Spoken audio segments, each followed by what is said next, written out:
চোতাল আৰু মঞ্চ বিহুৰ বাবে সাজু হৈ উঠিছে আমগুৰি চামগুৰি বাৰেৰহণীয়া গাভৰু হুঁচৰি দল।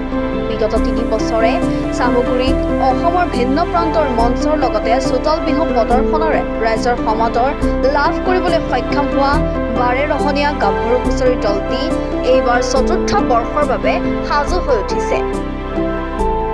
নমস্কাৰ, সমূহ অসমবাসীলৈ আমাৰ বাৰেৰহণীয়া গাভৰু হুঁচৰি দলৰ পৰা ৰঙালী বিহুৰ আন্তৰিক শুভেচ্ছা জ্ঞাপন কৰিছো আগতীয়াকৈ।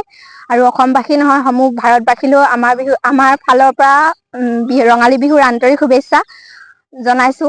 আৰু আমাৰ প্ৰস্তুতি প্ৰায় এমাহ মানেই হৈ আছে, চলাই আছো।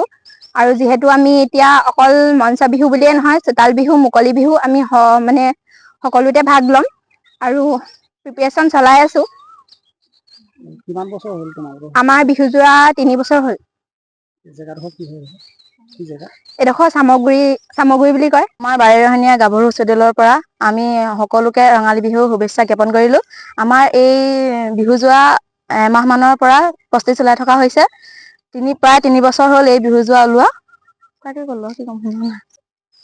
ৰাইজৰ পৰা কি বিচাৰিবা তোমালোকে? ৰাইজৰ পৰা যাতে আমাৰ আশীৰ্বাদ কৰে, যাতে আমি আগলৈ আগবাঢ়ি যাওঁ, এনেকৈয়ে সকলোৱে মিলি জুলি যাতে আমাৰ বিহুখন ভাল হয়, তাৰে কামনা কৰে। চোতাল বিহু কৰিম আৰু মঞ্চ বিহু কৰিম।